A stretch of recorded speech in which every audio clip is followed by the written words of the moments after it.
I hope you all are doing well. आज Haryana GK में हम लोग डिस्कस करेंगे freedom struggle from Haryana. Means जो स्वतंत्रता संग्राम है उसमें हरियाणा का क्या रोल रहा है उसके बारे में हम डिस्कस करते हैं। तो स्टार्ट करते हैं। हमारी जो कंट्री है उसने विटनेस किया है centuries of British rule. Means कई सदियों तक जो है अंग्रेजों ने इंडिया के ऊपर रूल किया है और जो इंडियन पीपल है उन्होंने सर्वाइव किया है फॉरेन रूल्स और रेगुलेशन के अंडर। जो ब्रिटिशर्स हैं वो भी मैनेज किया, उन्होंने डिवाइड और शेप दी इंडियन स्टेट को अपनी एडमिनिस्ट्रेटिव नीड्स के अकॉर्डिंग। और उन्होंने जो है यूज की थी policy of divide and rule. Means फूट डालो और राज करो की नीति जो है ब्रिटिशर्स के द्वारा अपनाई गई थी रूल करने के लिए। लेकिन जब इंडियन पीपल को ये बात समझ में आई, उनकी ब्रिटिशर्स की इल इंटेंशंस के बारे में समझ आया, तब उन्होंने ब्रिटिशर्स की पॉलिसीज का अपोज करना स्टार्ट किया। इस तरीके से जो स्ट्रगल थी फ्रीडम के लिए वो स्टार्ट हुई और जिसमें पीपल ऑफ हरियाणा का भी जो है एक बहुत ही इंपॉर्टेंट रोल रहा है। नेक्स्ट हम बात करते हैं कब कैसे स्टार्टिंग हुई थी इसकी। 1803 में जो है बहुत सारे चेंजेस हुए थे, नंबर ऑफ चेंजेस बनाए गए थे हरियाणा के रीजन्स के अंदर। और एक ट्रीटी साइन हुई थी जिसका नाम था treaty of Surji Anjangaon. Treaty of Surji Anjangaon ये जो है साइन की गई थी 1803 में। इसमें क्या था, इसमें था जो हरियाणा का रीजन है वो ईस्ट इंडिया कंपनी के अंडर आ गया था। ईस्ट इंडिया कंपनी के अंडर जो है हरियाणा का रीजन कब आया था, कौन सी ट्रीटी से आया था, ये इंपॉर्टेंट हो जाता है। ये आया था 1803 में और ट्रीटी का नाम था ट्रीटी ऑफ सुरजी अंजनगांव। और इसमें कौन कौन सा रीजन इंक्लूड था, इसमें रीजन इंक्लूड था पानीपत, सोनीपत, स्मालखा, गन्नौर, हवेली, पालम इन नॉर्थ, और नूह, हाथिन, तिजारा, बोरा, सोहना, रेवाड़ी, इंद्री, पलवल ये साउथ में थे। और उस टाइम पे जो है नॉर्थ वेस्टर्न रीजन के अंदर ये आते थे। नॉर्थ वेस्टर्न रीजन का जो हेडक्वार्टर था वो था आगरा में, जिसे बनाया गया था 1833 में। नेक्स्ट हम बात करेंगे स्लोली जो ब्रिटिशर्स हैं उन्होंने इंटरफेयर करना स्टार्ट कर दिया सोशो रिलीजियस प्रैक्टिस में पीपल की। इकोनॉमिक एक्सप्लॉयटेशन तो पैरेलली हो ही रहा था, उसके साथ साथ जो है इन्होंने सोशो रिलीजियस प्रैक्टिसेस में भी जो है इंटरफेयर करना स्टार्ट कर दिया। और जो इंट्रोडक्शन था वेस्टर्न कल्चर का वो होने लगा। इंग्लिश लैंग्वेज जो है वो स्ट्राइक करने लगी at the root of the traditional belief of the people. और 1833 में जो है उन्होंने क्रिश्चियन मिशनरी को परमिशन दी इंडिया में आने के लिए, जिसकी वजह से पीपल को लगा कि जो ब्रिटिशर्स हैं वो कोशिश कर रहे हैं इंडियंस को क्रिश्चियनिटी में कन्वर्ट करने की। नेक्स्ट हम बात करते हैं ये सब फैक्टर जो है रिस्पॉन्सिबल थे इन सोशो रिलीजियस में जो है इंटरफेरेंस, सोशो रिलीजियस डोमेन में interference, economic exploitation, Christian missionaries का इंडिया में आना। ओके ये सब फैक्टर थे जिन्होंने जो है क्या क्रिएट किया, डिसकंटेंटमेंट जो है वो क्रिएट किया डिफरेंट सेक्शंस के अंदर सोसाइटी के, और डिस्ट्रस्ट जो है वो पैदा हुआ अबाउट द ब्रिटिश रूल बहुत सारे सेक्शंस के अंदर सोसाइटी के। तो उन्होंने रेबल किया इसके अगेंस्ट, ब्रिटिशर्स रूल के अगेंस्ट में जो है उन्होंने रेबल किया। और जो है इसका जो एग्जाम्पल देख सकते हैं, जो फर्स्ट स्पार्क थी रेवोल्यूशन की वो इग्नाइट हुई अंबाला में, और कब हुई 10th ऑफ मई 1857 में। यहाँ पे जो सोल्जर्स थे नेटिव इन्फेंट्री के उन्होंने रिवोल्ट किया।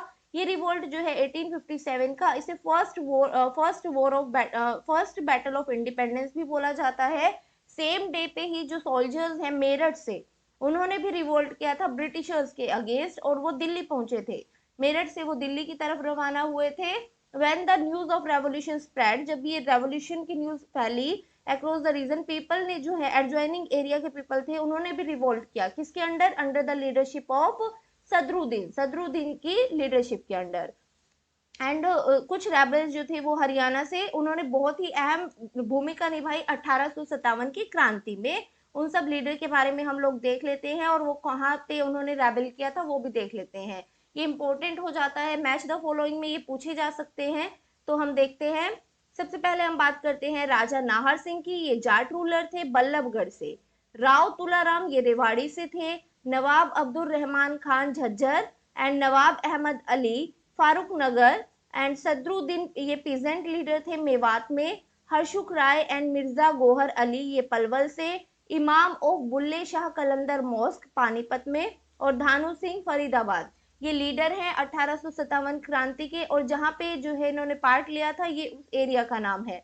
तो ये आपसे मैच द फॉलोइंग में पूछा जा सकता है, तो आपको याद रखना है। Now move on to the next slide. यहाँ पे हम बात करेंगे इसमें पार्ट किस किसने लिया था। अब जो प्रिंस थे, पीजेंट्स थे, सोल्जर्स थे हरियाणा के, उन्होंने जो है फाउट किया था against the British rule at that time. उसके साथ साथ जो साधारण किसान थे, लोकल सोल्जर्स थे, लोकल लीडर थे हरियाणा के, वो जो है रिवोल्ट के फोर फ्रंट में थे। लेकिन जब रिवोल्ट में वो फेल हो गए थे, रिवोल्ट का रिजल्ट क्या रहा था, रिवोल्ट का रिजल्ट रहा था फेलियर। ओके, जब फेल होने के बाद क्या हुआ था, हरियाणा को जो है नॉर्थ वेस्टर्न फ्रंटियर से निकालकर जो है मर्ज कर दिया गया था पंजाब के साथ as a punishment by the Britishers. Okay, means पहले जो है पंजाब में नहीं था ये एरिया हरियाणा का, वो आता था नॉर्थ वेस्टर्न फ्रंटियर में। लेकिन जब 1857 की क्रांति के बाद जो है वो ये फेल हो गया था रिवोल्ट, तो एज अ पनिशमेंट जो है इसे मर्ज कर दिया गया था पंजाब में। From the beginning to the end जो पीपल थे हरियाणा के, उन्होंने पार्टिसिपेट किया था actively in the independence movement. बहुत सारी बैटल जो है उन्होंने लड़ी, जो यहाँ के रूलर्स थे और फार्मर्स थे, उन्होंने अगेंस्ट द ब्रिटिशर्स, और कई बार जो है वो सक्सेसफुल भी रहे ब्रिटिश आर्मी को हराने में। जो मोस्ट इंपॉर्टेंट फाइट है वो कहाँ कहाँ हुई थी, वो हुई थी सिरसा में, सोनीपत में, रोहतक में और हिसार में। इनमें से जो बहुत ही फेमस बैटल है वो है बैटल ऑफ कोरमा। जो बैटल ऑफ कोरमा है ये कहाँ हुई थी, ये भी पूछा जा सकता है। बैटल ऑफ कोरमा जो है ये हुई थी सिरसा में। आगे बात करते हैं हम, बहुत सारे फ्रीडम फाइटर्स रहे हरियाणा से जिन्होंने टायरलेसली काम किया है फ्रीडम दिलाने के लिए। इंडिया को फ्रीडम दिलाने के लिए उन्होंने टायरलेसली काम किया है। उनके नाम हम देख लेते हैं, वो है सर छोटू राम, सेठ छज्जू राम, बाबू मूलचंद जैन, पंडित नेकी राम शर्मा, देशबंधु गुप्ता, रणबीर सिंह हुड्डा, राव तुलाराम। ये कुछ मेन लीडर है इंडिया फ्रीडम स्ट्रगल के। उसके बाद हम बात करते हैं लाला मुरलीधर, ये अंबाला से थे, और जर्नलिस्ट बाल मुकुंद गुप्त, ये रेवाड़ी से थे। ये जो है मेंबर रहे हैं फाउंडिंग सेशन ऑफ कांग्रेस के। ये भी क्वेश्चन की फॉर्म में पूछा जा सकता है कि फाउंडिंग सेशन जो हुआ था कांग्रेस का वो कब हुआ था, और हरियाणा से जो है इसमें कौन कौन जो है इसके फाउंडिंग मेंबर रहे। तो ये ध्यान रखना है आपको, ये है लाला मुरलीधर। लाला मुरलीधर जो है वो अंबाला से थे, और जर्नलिस्ट बाल मुकुंद गुप्त ये रेवाड़ी से थे। नेक्स्ट हम बात करते हैं 2847 सोल्जर्स जो थे हरियाणा से, उन्होंने पार्ट लिया था सुभाष चंद्र बोस की आजाद हिंद फौज के अंदर। कितने सोल्जर्स थे, 2847 हरियाणा से। और उसके बाद देन के 1947 में जब आजादी मिल गई थी, आजादी के बाद आपको पता है पार्टीशन हुआ था इंडिया का, पार्टीशन ऑफ इंडिया। इंडिया जो है, इंडिया और पाकिस्तान में जो है वो डिवाइड हो गया था। उस टाइम पे क्या हुआ था, नेशन वाइड राइट्स हुए थे, वहां उसका इफेक्ट जो है हरियाणा पे भी पड़ा था। आज के लिए इतना ही। I hope you like the video. Thank you very much. Bye bye and take care.